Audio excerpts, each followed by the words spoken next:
တာလာရှင်နေမှာပြန်လဲကြိုဆိုလိုက်မနော်ထိုင်းဘက်အဟောင်းနဲ့ကျွေးစီဟောင်းနဲ့ပတ်သက်ပြီးတော့ဘလို့ကြည့်ပြီးမှတန်ဖိုးများစွာနဲ့လဲလို့ရဆိုတဲ့အသိပညာဘုဒ္ဓတွေကိုအစင်ဆက်မပြမျှဝေပေးတဲ့လူတွေပဲကျွန်တော်ဒီကနေ့ကျတော့25ပြားနဲ့50ပြားနဲ့ပတ်သက်ပြီးတော့ဘယ်ခုနှစ်တွေရောင်းရမလဲလက်ရှိပေါက်စီဘယ်လောက်ရှိဆိုဒီကနေ့အသေးစိတ်လာရောက်ပြီးတော့မျှဝေပေးတော့မှာဖြစ်ပါတယ်ဟုတ်ကဲ့ပါ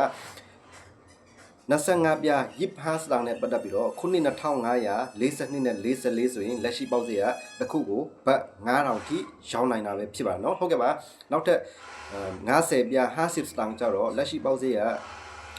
ခုနှစ်2530ဖြစ်ခဲ့တယ်ဆိုရင်တစ်ခုကိုဘတ်1000ထိရောင်းတန်းဝင်တာပဲဖြစ်ပါတယ်ဟုတ်ကဲ့ပါဒီချာလေးလိုက်ကြည့်ပါနော်25ပြားနဲ့ရစ်ဟာစတောင်ဆိုပြီးတော့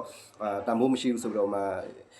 ရှောက်ပစ်ထားတာတော့အဲ့လိုမျိုးတွေဖြစ်တတ်တယ်เนาะတကယ်လို့25ပြားနဲ့50ပြားရှိထားတယ်ဆိုရင်ခုနှစ်တွေတေချာလေးတိုက်ကြည့်ပါမတိုက်တတ်ဘူးဆိုရင်ကျွန်တော်ရဲ့ chat box မှာဖြစ် line စိတ်မှာဖြစ်ပို့လာပြီးပါခုနှစ်တွေတိုက်ကြည့်ပေးပါမယ်เนาะဟုတ်ကဲ့ပါ